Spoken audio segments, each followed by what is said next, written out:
What's going on? Yo, welcome. I don't know what's going on with YouTube. It's really having some strange complications today. Let me try this again because I'm kind of pissed off at YouTube right now. Their links are not working properly, or you get the link and then there's usually like a picture, right? Well, I had to go through and post like a actual picture of the thumbnail that I created. Anyways, if you've ever experienced that, for the 2 or 3 of you who know what I'm talking about, it's incredibly annoying.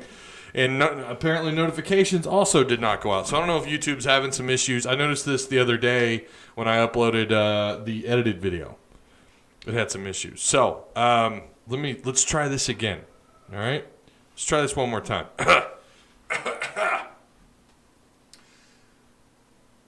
Tres, dos, uno. Yo, welcome to the one and only Picture Network YouTube channel. Sorry, it took me a while to get in here, and then, yeah, it's just one thing after another. I don't know, YouTube's just strange how it works out like that. Got a lot to talk about in this one. I want to say before we get into all that, please like. I don't know if we're going to get a whole lot of people in here tonight. The streams are so random on Mondays and Fridays, and especially when notifications apparently aren't going out. So this is obviously, for those of you who were unable to be here live, hopefully that wait. I get people that complain about that. Like, Ty, I have to wait like 5 minutes before you start. I love the show, but could you start sooner? I'm like, well, there's a couple of reasons why I do that. All right. So, yeah, like, share the content. Do me a favor. Since YouTube isn't sending out notifications, and since the links apparently aren't working properly, if you guys could share the content, maybe your links will work. I don't know. Maybe it's something on my end. I have no idea. I did notice some other content creators that I follow complaining about some issues they were having, so I'm sure you're not going to have a whole lot much more success. But, hey, the more you're out there saying, hey, I'm in here watching Ty talking about the Razorbacks, come join us. It's always fun. Okay. Mr. Cobra, I'm going to read the chat really quick. Yo, what's going on there, Mr. Cobra 45? How you doing? Robert Ainsworth. Yo, Spirit Guns. Hey, Paul White, Woo Pig Suey. I think I'm first, says Cobra. Thomas Nunley, how you doing, sir? Says he's what it be? Fishman 3, 2, 1, yo. That is correct. Woo Pig Suey for life. Beat Mizzou. How are we feeling for tomorrow? Talking to chat. How do you guys feel about tomorrow? And please, for my sake, when I go back and I try to read the comments, put something about the game tomorrow. Don't just say, like, I feel terrible or whatever. That's going to confuse the hell out of me. How are we feeling tomorrow, guys, says Mr. Cobra. How do we feel? Let's get some likes up on the page. Yeah, look, 6 likes. We can do better than that. We could do so much better than that. Hit the like button, please. Smash that like button, as so many cliche YouTubers say on this platform. Paul White, we got this tomorrow. Spirit Gun says, I say 27-24 Arkansas. Grant Patrick, how you doing? Your logo is really small. Your YouTube avatar or whatever profile picture, but I think that's the throwback or it's the Dallas Cowboy jersey. I love that picture, man. Every time I see that picture, I'm like, I love it. But he says, I'd put Mizzou fans right under Aggie fans in order of most annoying fans in the SEC. You can't stand those idiots. Yeah, I've told you guys how I feel about Mizzou fans, or A&M fans. A&M fans are some of...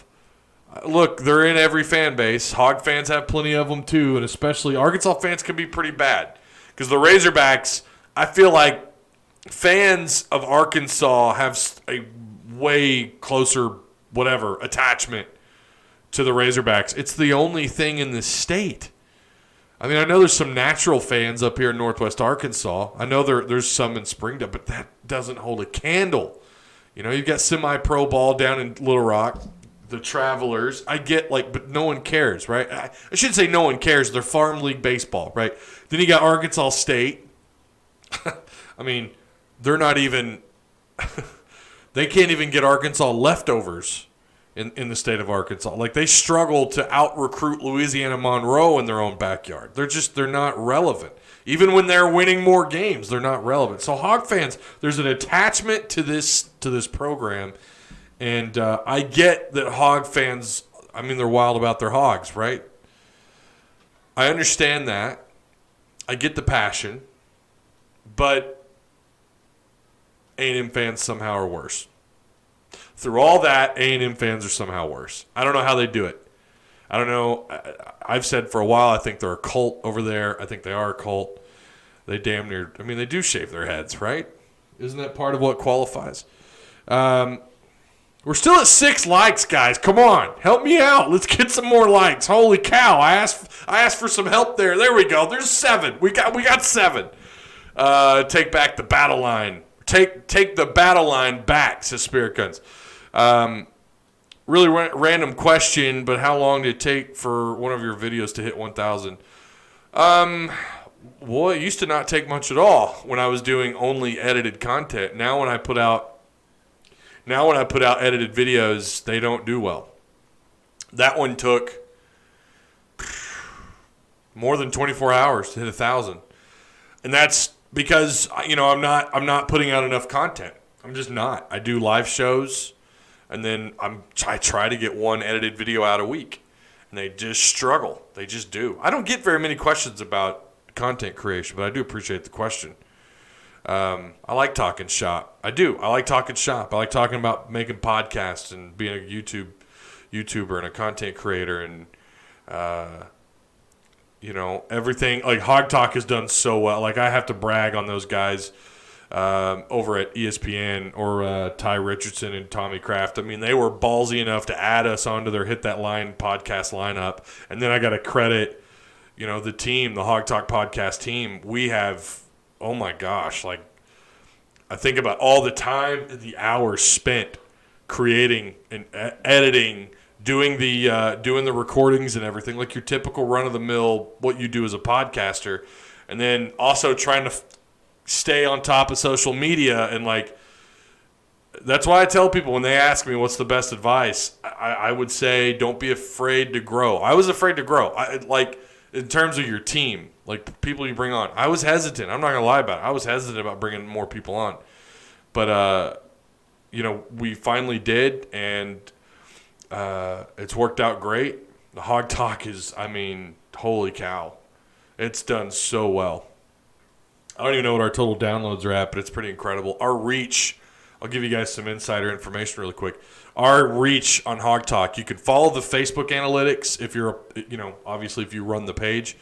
And we've reached 150,000 people in the last 28 days. And that's pretty normal for us.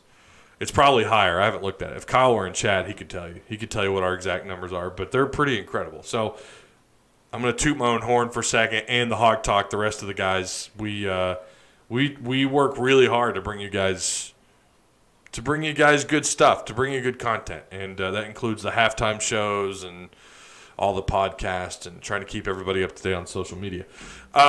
Okay, done tooting my horn. But it typically, a video can take, I used to have videos that would hit 1,000 in 8 hours, less than 8 hours.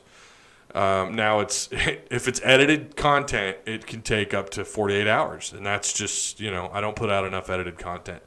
I already read that. Does the game feel like a rivalry to y'all? Now, that was a question I was going to ask.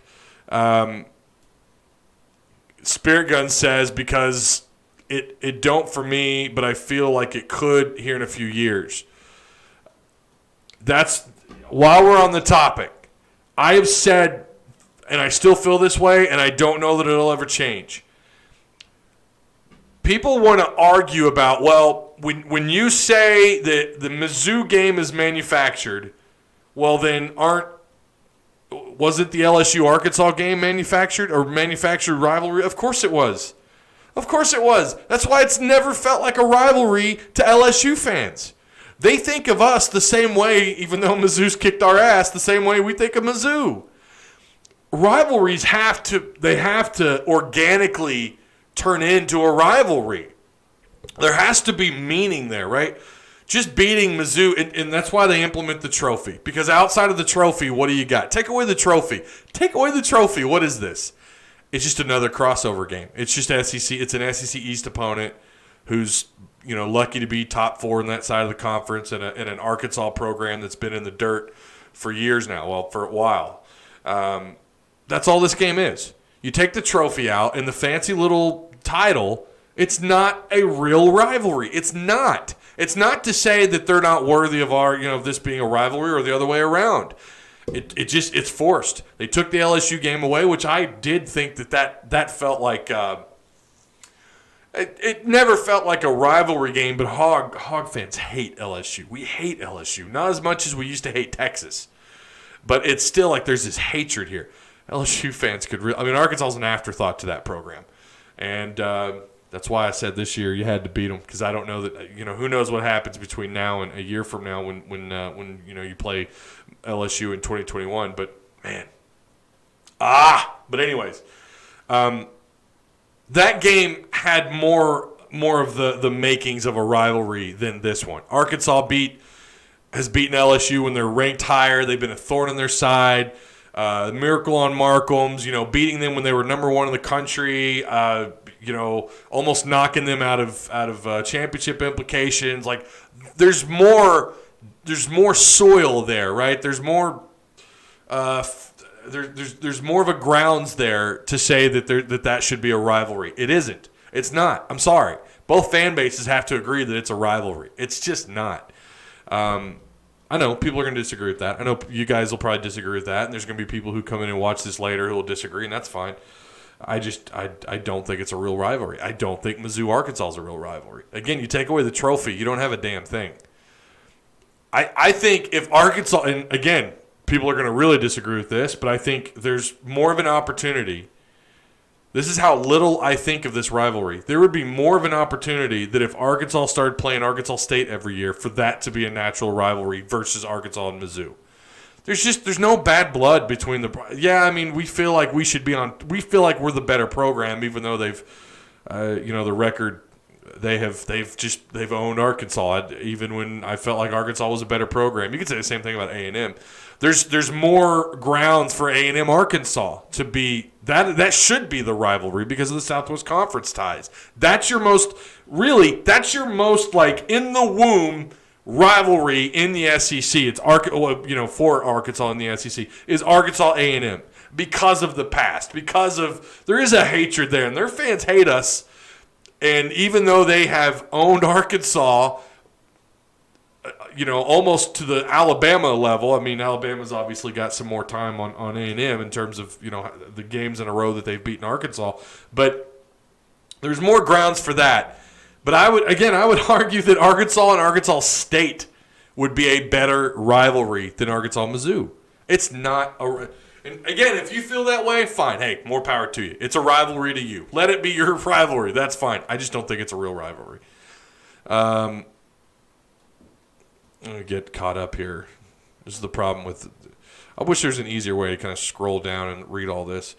Not yet. I just want to win and shut those idiots up. Their fans are pretty bad. I will agree with that. Their fans. I was looking down a Twitter thread yesterday.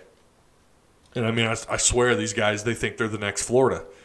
They think because of the year that they're having under Drinkwitz. Look, I'm not completely shocked. They lost to Tennessee earlier this year. The East is terrible. The East from head to toe is not as good as the West, which is almost always the case. Cheers, Ty and everyone. What's up, Blake? How you doing, man? If D-Line is back, we win 28-14, if not lose. I got a notification. Oh, Sarah got a notification. Hey, Sarah, how you doing? I'm not smoking my cigar in here, if you're still in here. I didn't get a notification, says Jay. Yeah, I know some of those notifications didn't go out, and that always. And you can tell too because it takes a while to get to get more numbers in here. That's how you know. That, and then I get people texting me. Haven't been to your live streams in a while. Yeah, I know. Whoop whoop. My prediction as of now is our defense comes to play again. I could see a low-scoring game that could go either way, or I could see us playing our best game of the year. I'm going with the latter. Okay. 31-13 Arkansas. I would love that. If that happens, first off, Mizzou doesn't give up a lot of points, and they don't put up a lot of points. I think the odds are this is going to be a low-scoring game. You're giving Odom an extra week to prepare. Yeah, it should be a low-scoring game, but then again, who knows, right? Seems like the views are down from last year. I remember there used to always be 100+ in every stream. Wonder why? Yeah, I don't know. YouTube has changed so much over the year. Ever since I monetized the channel, the views have just dropped, and it is what it is. It doesn't bother me. I still enjoy doing it.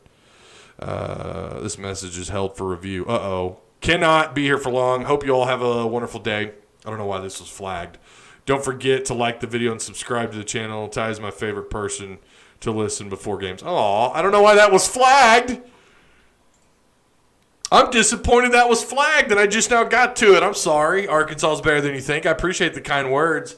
Hey, Ty, what's up, Tony? How you doing? It's starting to feel like a rivalry, especially this year. I don't know, man.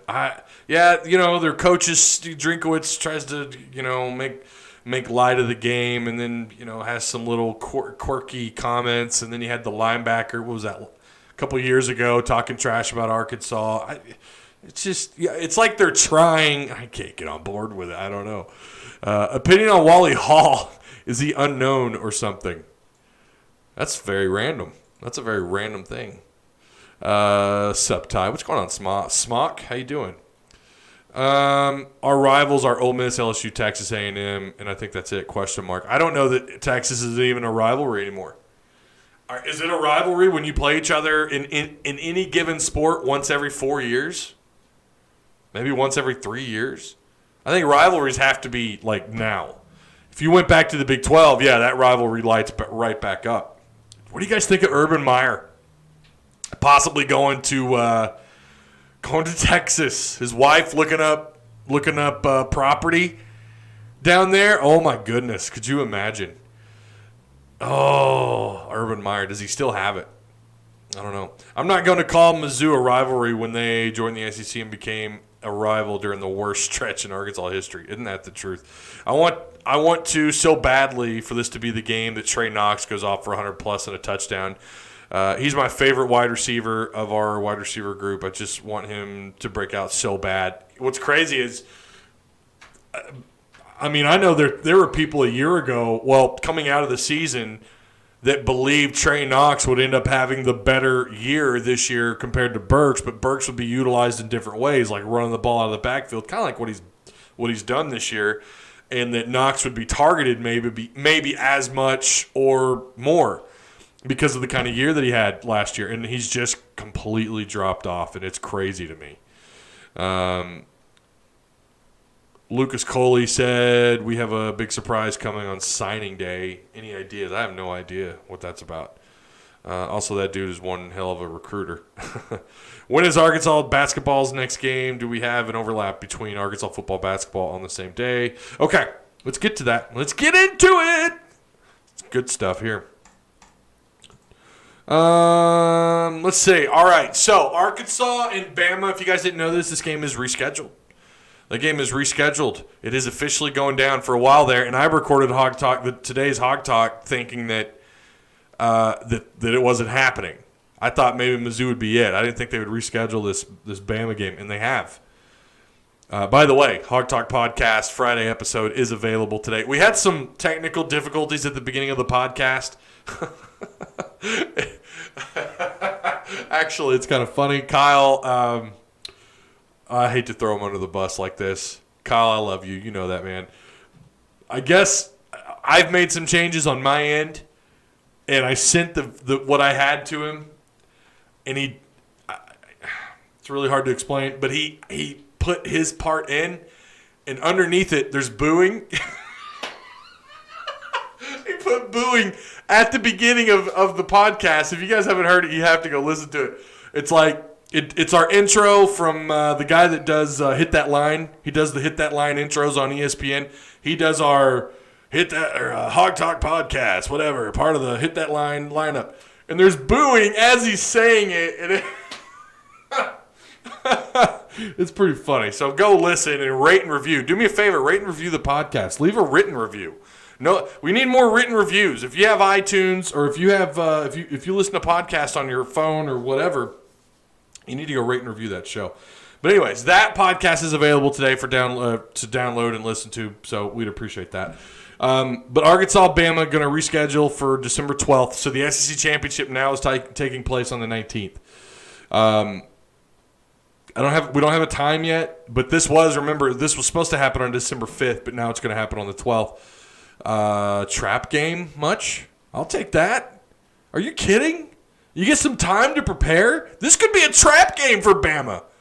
This could be a problem because they got to play the SEC Championship the following weekend, and Arkansas is going to be coming off a bye, more or less. Trap game? I don't know. I mean, obviously, I don't think Arkansas wins this game. Not on any planet, on any realm in the spider multiverse do the Razorbacks win that game. But you never know. Crazier things have they happened? A 3-win team. That game is in Fayetteville.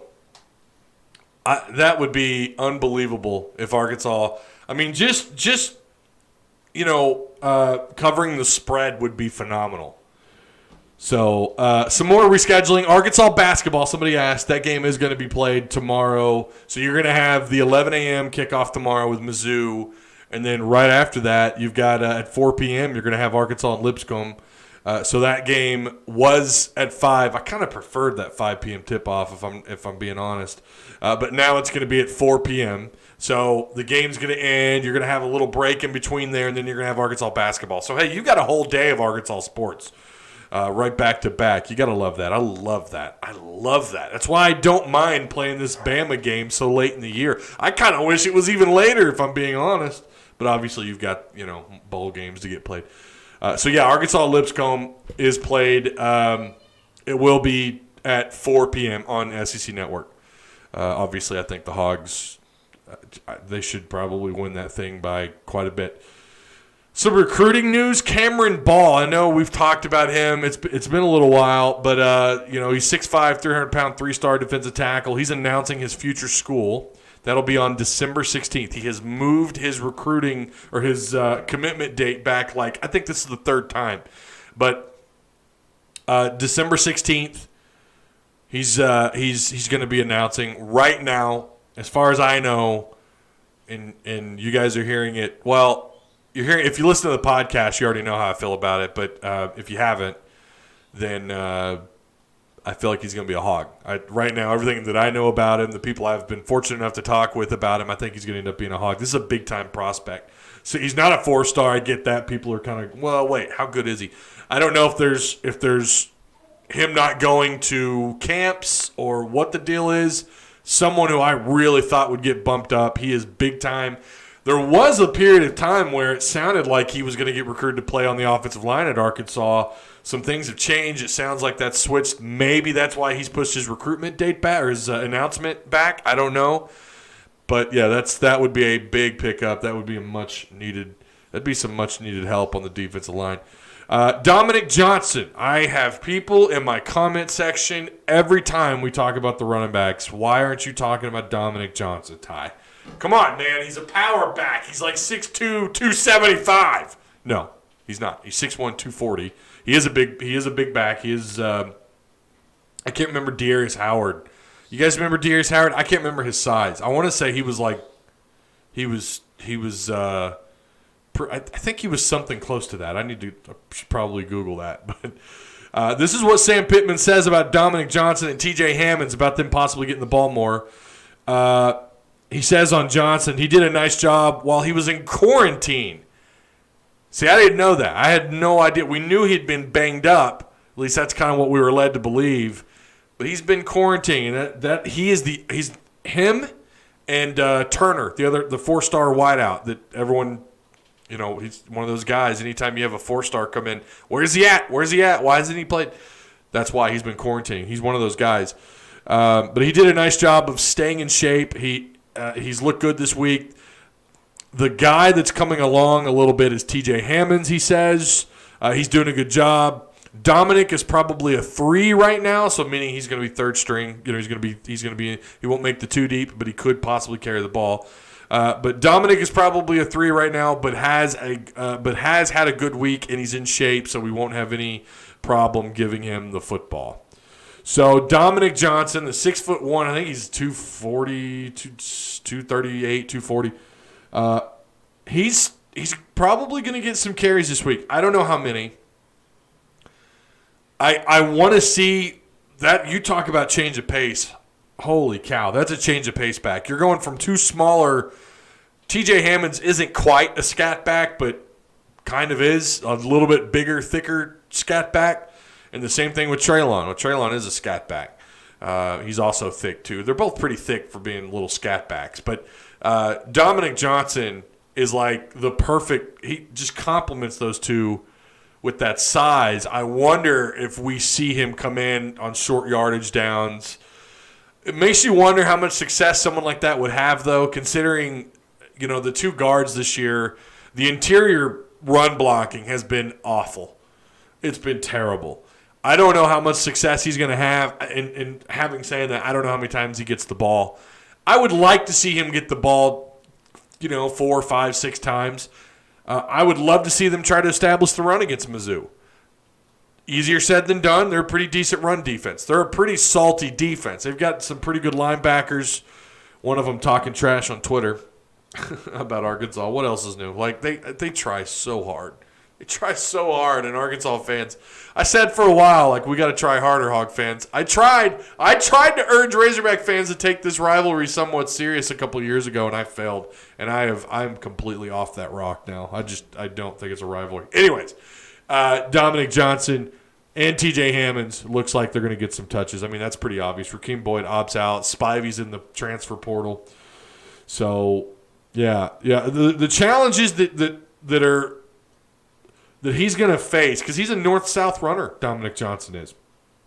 I watched some of his highlight footage when I was making that YouTube video. And remember, I called for it before Sam Pittman said anything. I said in that video, if you guys haven't watched it, go watch it. I said, I want to see Dominic Johnson. This is the week. And if there was ever an opportunity, here it is. So, bigger back without the push up front. Can he muscle his way in for short yardage? On 3rd and shorts, 4th and shorts, if you decide to do that, goal line situations. Or could he come in and light the world on fire? I don't think that happens. I think it's more likely that TJ Hammonds, if either of them, because TJ's had some moments this year. So, and then the other option, and he talked about Treylon Burks. Sam Pittman did. He says, I think we have to get him we have to get him more than 6 touches. A lot of times you have to force that. The way you force that, I don't think necessarily is in the passing game. I think you can throw some screens to him and things of that nature. Give him the ball on some motions and give him the ball out of the backfield and things of that nature. Sam Pittman says. So Treylon Burks could see some carries out of the backfield. I'm going to tell you this much though. It's hard not to get him the ball. Like, he needs to be more involved in the game plan. Treylon Burks is just there's too much raw talent there for him to not be more involved in this offense. I mean, yeah, he's had a great year. I'm not trying to downplay what he's done this year, but there's been a couple of games this year where I'm like, why isn't he more involved? Why aren't they finding a way to feng shui him into this offense somehow? Give him the ball out of the backfield.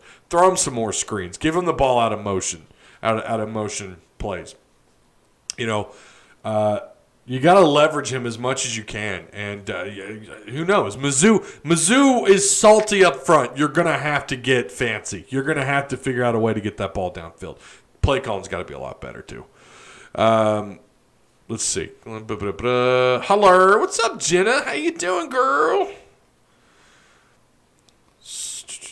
Let me get caught up on chat.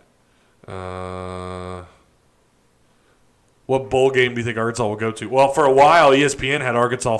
Mark Schlabach had Arkansas going to the Texas Bowl and playing either Oklahoma or Texas, but that's been like 3 weeks ago. I haven't looked since then. I don't know. Music City, is that still a bowl? I don't keep up with the bowl names anymore. I'm tired of doing it. The AutoZone Bowl. Porter and I said on one of the podcasts they might go to the Dollar General Bowl. I don't know. I mean, you'll take it. Beggars can't be choosers. I think I saw where college football ratings were down this year, ? Is this true? If so, do you have any idea why? Corona, the election? I'm confused. That's a good question. I don't know if that's true. Probably COVID. When you're having to cancel or postpone games, that's going to have an effect, obviously, and that's probably a big part of it. Bama LSU always draws eyeballs, even though Bama is going to absolutely kill them. Do you think we can get a – oh, I already answered that. My bad. Great show. Oh, thanks, Les. I appreciate that. Did you see what Nick Bolton, Missouri player, said on Twitter, quote, tweeting for the baddest dudes tweet that we put out? I did. Yeah, I did. Early games are better. I don't mind early games. If you're talking football, I don't mind them. I kind of like late basketball games because it runs into the evening. It runs into the night. Like, I'm already done. Like, that 8 p.m. tip-off, it sucked because I had to turn around. Like, by the time that game's over, get up in the morning, do my thing. I typically like to do – I want to podcast. Like, that's when I'm going to record my pod.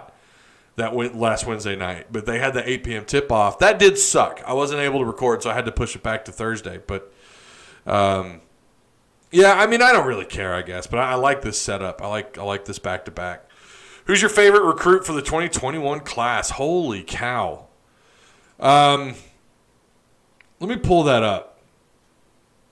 Hang on a second, because I haven't actually looked over the 2021. So, yeah, AJ Green, and I mentioned him on the video.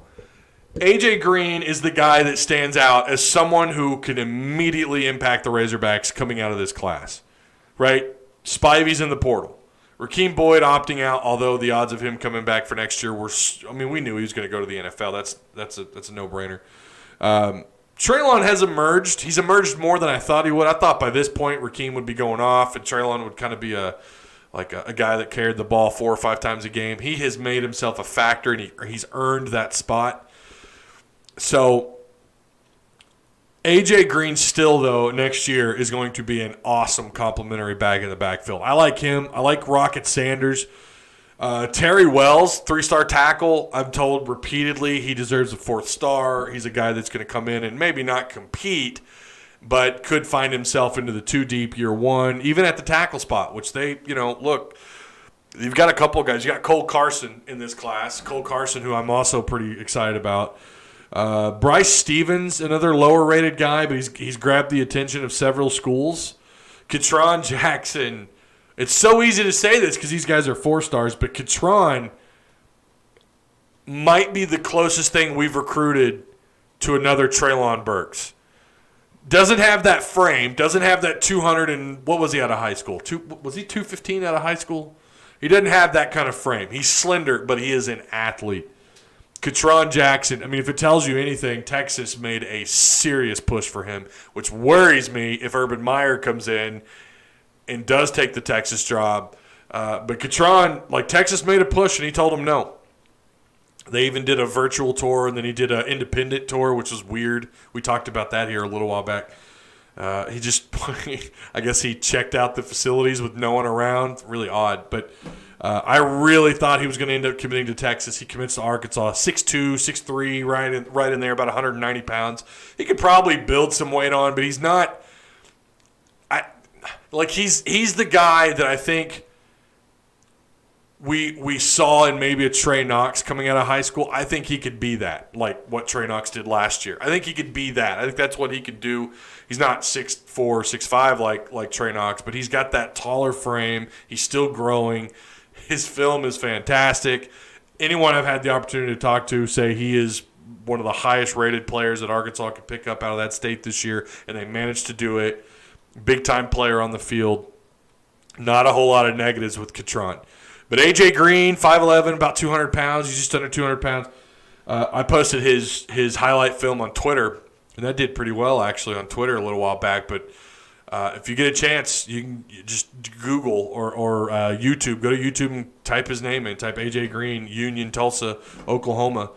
He's fantastic. I mean, he is a big-time back. There are other schools that have offered him to play defensive back, and I think Oklahoma was one of those. I'm not entirely sure. That would be a good question, actually, for R.J. Young. But A.J. Green is a baller. This kid is for real. Now, sometimes their game doesn't always translate. Sometimes they come on campus and it just, for whatever reason, doesn't happen. But Catron and A.J., I'm really high on. I like both the tackles, Terry Wells and Cole Carson. Bryce Stevens, I think, is a little bit under the radar. I get asked a lot about Lucas Coley and Landon Rogers, the two quarterbacks. Lucas Coley, I like his ceiling. I think he's got a really high ceiling. He's got a good size frame, 6'1", 6'2", about 205. He'll probably pack on some more weight by the time he gets on campus or by the time he reports for fall camp next year. I like his ceiling. Landon Rogers, I think his, a little bit thicker, a little bit more of a dual threat guy. He reminds me so much of A.J. Derby. But he's got a big frame, pretty good arm. He's teammates. He's got some guys that are going to go next level as well. Aaron Outley, big time tight end who I love. He actually got hurt. Aaron Outley was on crutches a few weeks ago. I don't know. I don't have the latest on that. Aaron Outley is a big-time tight end. I like Aaron Outley. Landon Rogers, though, 6'4", about 220, 215. He's a great dual threat at the Arkansas high school level. I don't know I don't know how that quarterback room is going to work out the next couple of years. I think Landon, it's possible he ends up getting moved to another position. Or, I don't know. I don't know much about his about where he stands at the moment in terms of being a Power 5 quarterback. If that's something that's going to happen, if that's in the cards for him, or if they offer him a quarterback, which they have, he's committed, he signs, maybe a year down the road they move him around a little bit. Maybe they move him to tight end, or maybe they move him to the defensive side of the ball. I don't know, but he's got a big frame. That kid is big, he's thick, he looks like a 26-year-old rancher. He just looks like this big, he looks just built, man. He looks the part. Him and Aaron Outley both. Aaron Outley, I don't know how severe his injury was. He's 6'4", about 255. He's got some fun film. You watch him hurdle players. He's athletic. I hope he comes back to by the time he gets on campus. He should be good to go. Again, I don't know the severity. I don't think his injury was super severe. I don't think it's long term. But he did. But that is someone. Those two guys out of Parkview did special things in high school. I like Aaron Outley's ceiling more than I like Landon's ceiling. Cameron Little, All-American. I don't know if you guys saw that. He was he's an All-American. We've had two of those. We've had two All-American kickers in the last 10 years. One of them transferred to North Texas, and I don't really know how. He must have done okay because he ended up signing with the Colts for a little while until he got waived. I think that's really like there's some guys. Solomon Wright. I know there's been. I get asked about him every once in a while.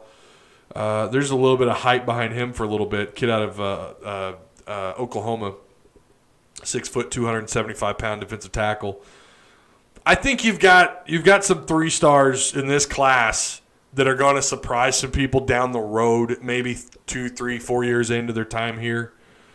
I don't know that outside of A.J. Green or maybe Raheem Sanders, I don't know of any of these guys yet that are going to come in year one and turn heads. That Trey Biddy, Danny West, those are the guys you're going to talk to about that. I mean, their knowledge in that department far beyond mine. Or Nicky Chavanel, Hutch, any of those guys, they're a lot more up to date on these guys.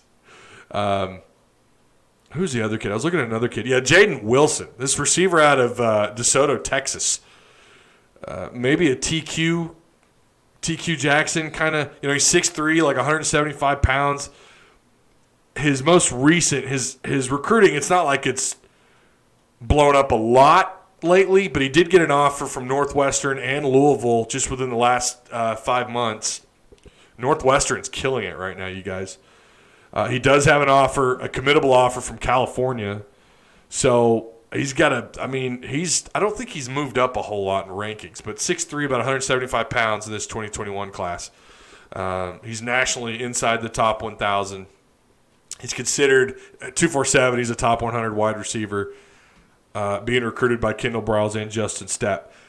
I had a conversation with someone about him not that long ago, and he could end up being someone who maybe not year one, but year two, year three, kind of comes onto the scene and blossoms into something pretty special at Arkansas. I like these 6'2", 6'3", 6'4" wideouts that have a little bit of speed behind him. Although we don't know his official 40 time, but yeah, okay. Oh, I didn't know that. You can pin. That's cool. Already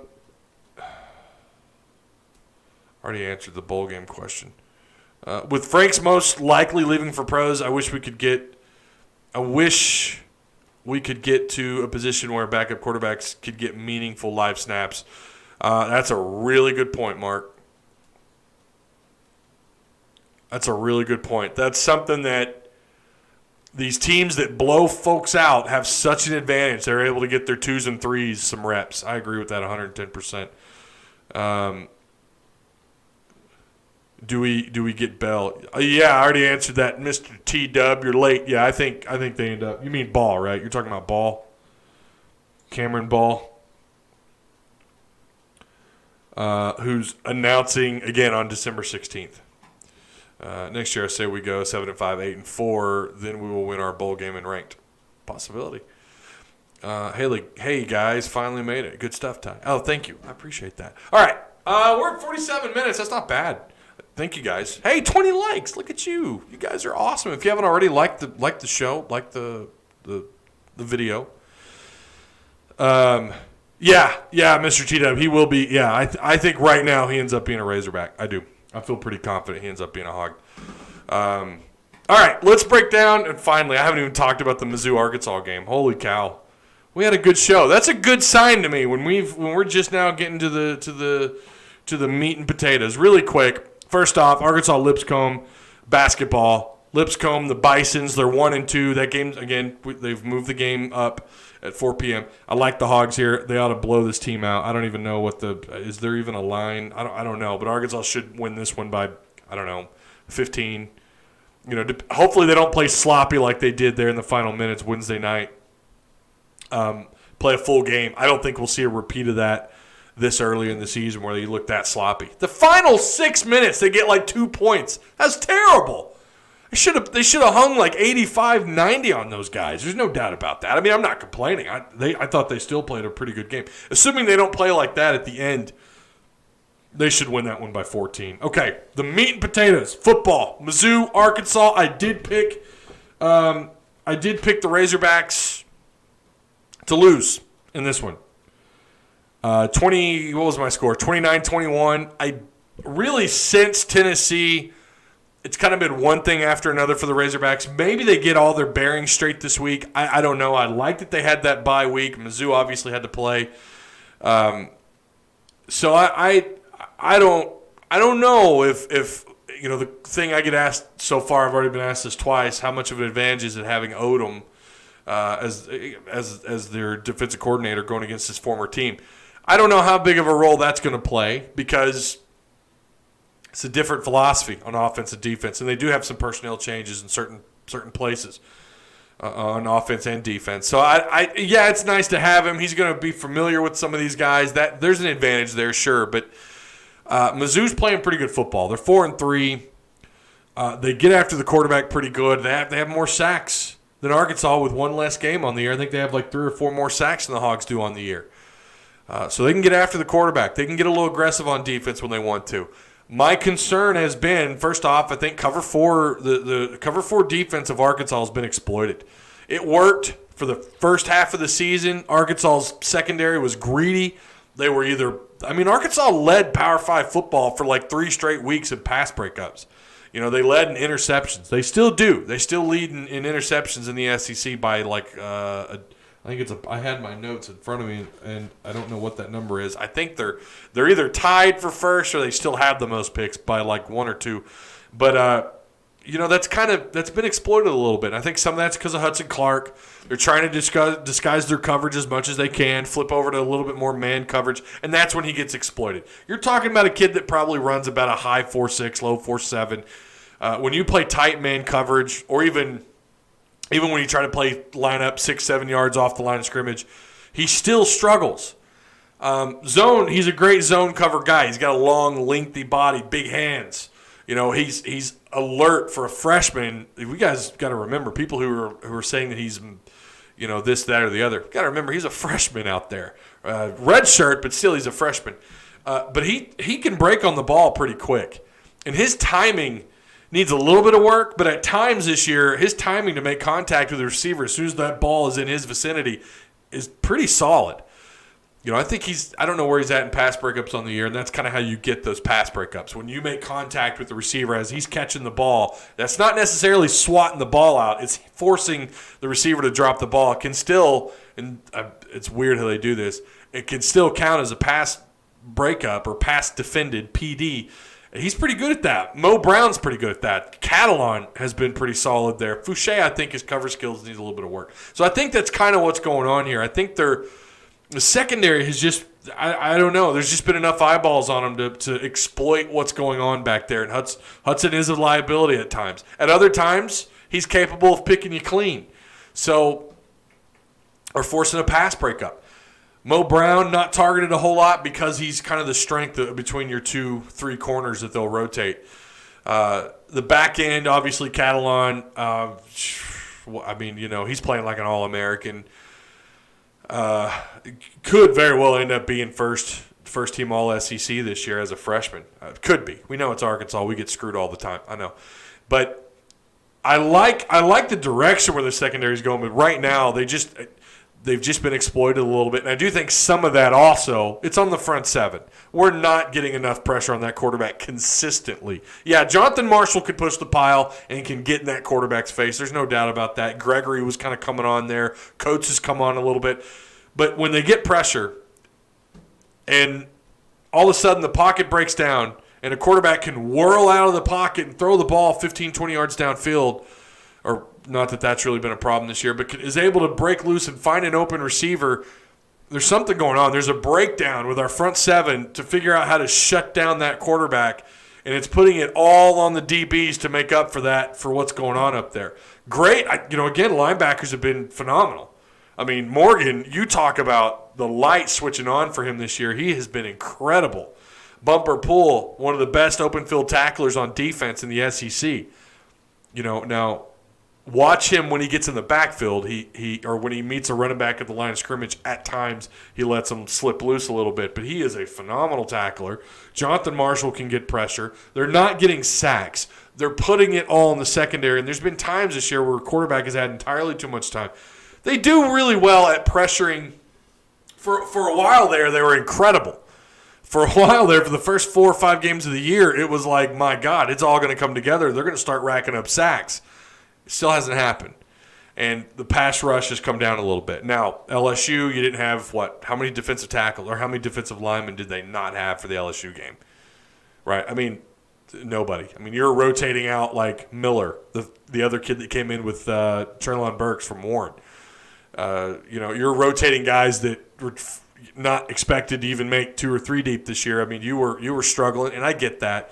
So there's some of that. But, if you look at stats, their pass rush numbers are great, but look at when that was occurring. It was the first 4 or 5 games of the year. Here lately, it's breaking down, and you're seeing that on the defense. Now, the biggest problem for Arkansas, it's been their offense. There's no ifs, ands, or buts about that. They're putting all the pressure on the defense entirely. When you're on the field and you go 3 and out in 45 seconds, you're not doing your defense any favors. They've gone 3 and out every game this year, I think, except for it's either 1 or 2 games. That's terrible. Their time of possession in the first quarter, I swear to God, it's got to be, I bet it's 2 minutes. They do not eat up enough clock. And that goes back to not having an established run game. They can't run the football. If you can't run the football, You can't stretch the clock out. You can't slow things down. And that's why this team works. They're at their best when they're going tempo, tempo, tempo. When they're going fast, fast, fast. When there's and they do that I get it. They're no huddle, they're high tempo. I get that. But they still, sometimes they try to slow down, and it's either because you don't have a run game, and I think some of the play calling has been suspect at times this year, but play calling is never perfect. Let's be honest. Play calling is never perfect from an offense coordinator.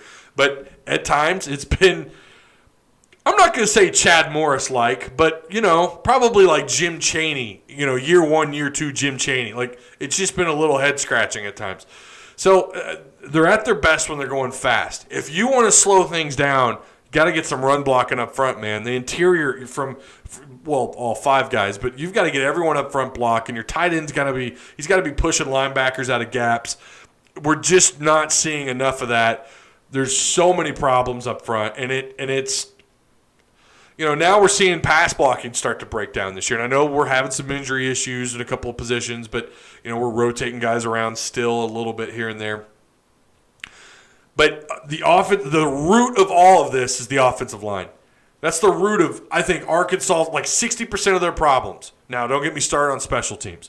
60% of their problems, maybe even 75% of their problems this year, it's all around line of scrimmage play. It's all around mostly the offensive line. Again, when I can cook a corn dog at a minute and 20 seconds and the offense has already gone 3 and out, that's a problem in the microwave. You don't have to cooking a corn dog in the microwave. If I can do that and the offense has already gone 3 and out, and that's not just one series, that's like back to back to back, your defense is going to tire out. So while I have issues in some areas with the defense, again, Arkansas, they only rush 3. The most aggressive they get, they'll bring 4. That's, but again, this goes back to them just being exhausted because they're on the field the entire game. Most opening quarters, I don't have the numbers in front of me, we've seen the defense make some plays. We've seen them come out, they look fresh, even though they might give up a play here or there, they might give up a score here or there, they still look fresh. But then by end of the second quarter, they already look tired. They're already done. They're checked out. They're on the field too much. And you can change that by establishing the run. Maybe Dominic Johnson helps you out this week with that bye week, with with Odom knowing some of the personnel with Mizzou. Maybe all these things stack up in Arkansas's favor. Mizzou has played some really good football. You're talking. They don't score a lot. Again, these guys, they're under Arkansas somehow. 24 points to Arkansas's 25. They give up fewer points, but Arkansas has played more. They've played one more game, so obviously there's more of a sample size there. But 30 points is what Arkansas gives up to Mizzou's 25. Total yards of offense, we average 395. Mizzou averages about 403. They've thrown the ball. Their quarterback, Bazelak. No, it is not. It's not the other way that name could go. He is wildly accurate at home. For a freshman, this kid, he's throwing north of 70% home or on the road. But at home, he's 75%. He throws a lot of high percentage throws, but he can kind of stretch the field, but not like nothing like Felipe Franks. But maybe they test the water against Arkansas there. I don't know. Because Arkansas hasn't given up a whole lot of deep balls. Maybe Mizzou tries to test that a little bit, but he is wildly accurate at home. That's something the Razorbacks are going to have to deal with, on top of the fact that they throw for almost 270 yards a game. Their run offense, not so potent, about 136 yards a game. Yards allowed, and this is why, obviously, once again, they're playing a pretty good defense here. Actually, a really good defense. Mizzou gives up less than 350 yards a game. Compare that to Arkansas's 427 yards given up. So there's some matchup issues here. They've got a few ball players. Roundtree, that guy can kind of do it all. They've got a couple of guys really that Mizzou can lean on offense to get things going. But Roundtree is going to be a problem. He's a pretty physical back. He's got 650 yards on the year. He's not killing it in terms of yards per carry overall. He's right at about 4.5. He's got 8 4.5 yards per carry. 8 rushing touchdowns. Tyler Beatty is kind of their do-it-all running back. He's like their Swiss Army knife. 41 carries, 160 yards, just at about 4 yards a carry with 2 rushing touchdowns. But he's caught the ball 20 times out of the backfield for 302 yards. He averages 15 yards per reception. For a running back, that's pretty ridiculous on 20 catches. Two touchdowns. And again, I haven't looked at an injury report. I'm assuming these guys are all playing tomorrow. But Jalen Knox, who hasn't scored this year, which is surprising, but he's got 26 grabs this year. He averages about 10 yards per reception on 261 yards. So they have some matchups here that they might like, but I think it will be a low-scoring game. Now, the dam could break. I say this every week. You just never know, especially with COVID. You never know how these things turn out. There could be somebody that I missed there, but this should be a low-scoring game. It should be. They got crushed by Tennessee. They did earlier in the year. What was it, 32-12 or something? Ty, you made me sad. Oh, I did. Oh, because I picked. I'm sorry. I think we have a surprise commit from JUCO. I don't know. I don't know about this surprise. This is the first I'm hearing of it, if I'm being honest. Let's see. We better win tomorrow. I feel like Arkansas is hungry to win. Haven't won in a while because of the bye week and the 2 straight losses. So I feel pretty good. Woo pig. But who has Mizzou played? Kentucky, Vandy. Didn't they lose to Tennessee? Yeah. So they are playing better, though. I think they're playing some pretty good football right now. You and your corn dogs. Oh. Do I still have that on here? Do I still have the corn dog? Oh, I do. There it is. There's Mr. Corn Dog. Hi. Woo. No, I'm trying to eat healthy, Mr. Corn Dog. God. I forgot I didn't take that off here. It's still on my OBS platform. I had so much daggone faith in Racine Boyd. He just quits like that. Oh, Rakeem. I thought you were trying to be funny. Okay. Yeah, I went on about that on the podcast. I understand being disappointed.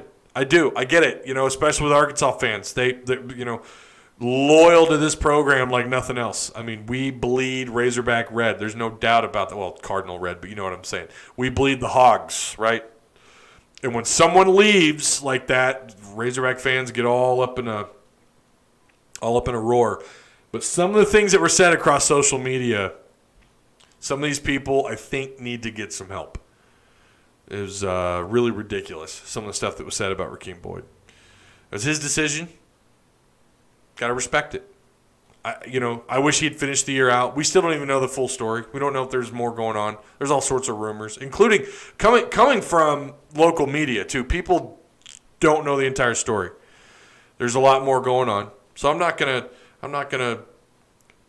I'll just say that I wish he would have finished the year out, but he didn't. That's his decision. He wants to get ready for the NFL draft. I don't blame him. And our season wasn't supposed to last this long when he decided to stay. I don't care. It's another O'Grady. He don't like how things are going, and so he quits because but we don't know that though. We don't know that. When we jump to conclusions like that, we don't know the whole story. I was told he had COVID. He tested positive for COVID. And I don't know. I take that with a grain of salt. I don't know if that's true or not. I have no idea. But when we jump to conclusions like that, the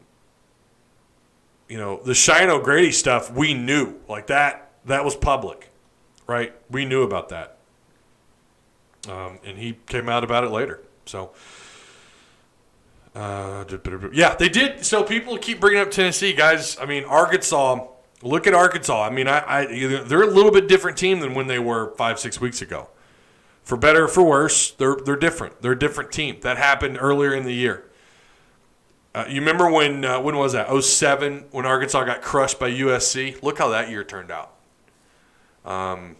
And now, granted, USC was a good football team. I know that's not a fair comparison. USC was a really good football team that year. But the point is, Arkansas was a way better team. They got better week in and week out, and had a great year. When was that? It was 06, wasn't it?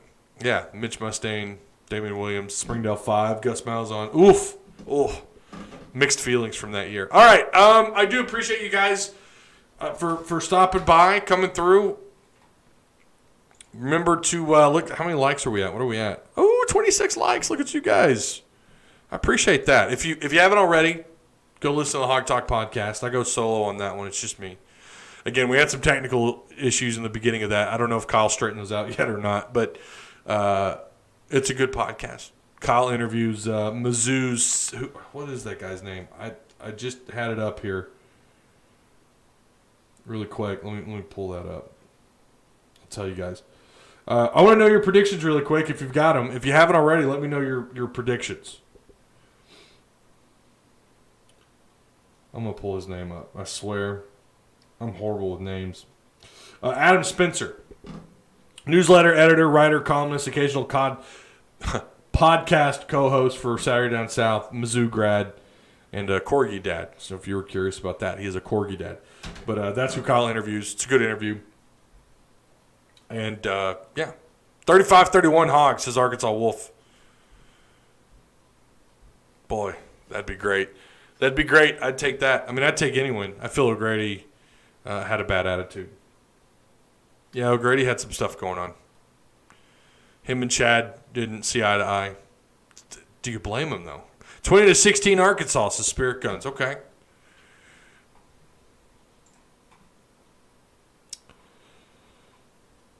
All right. Okay. Check out all the links provided for you down below. I do appreciate you guys stopping by and coming through. Check out the podcast. If you want to be a Patreon supporter, that link is provided for you as well, minimum $4 a month. If you don't want to do that, if you don't want to do the monthly thing, that's cool. You can. There's a one-time PayPal link provided as well. Here's a good question. If we win, do we go bowling? I think there's a possibility if you go bowling anyways. Possibility. This is a must-win game. I'm not going to lie. It's a must-win game for all sorts of different reasons. Respect. You know, the narrative changes quite a bit when you go from 3 and which will probably be 3-7, assuming the Bama game happens when it's supposed to happen, and 4-6. Really big difference. Do you think Texas will hire Sam Pittman? No. Where'd you hear that at? The rumor right now is Urban Meyer.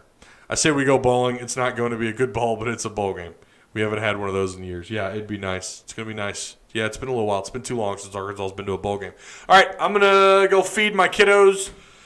I will see you guys tomorrow. My gosh, we got Arkansas basketball and football. I will not be doing anything for basketball, but for football, we'll have the halftime show over on the Hog Talk page on Facebook. So, yeah, I'll see you guys over there tomorrow, and then the post game here tomorrow afterwards. So hopefully we're all in a great mood after that game tomorrow. So I'll see you guys tomorrow. Woo pig. We'll see you around.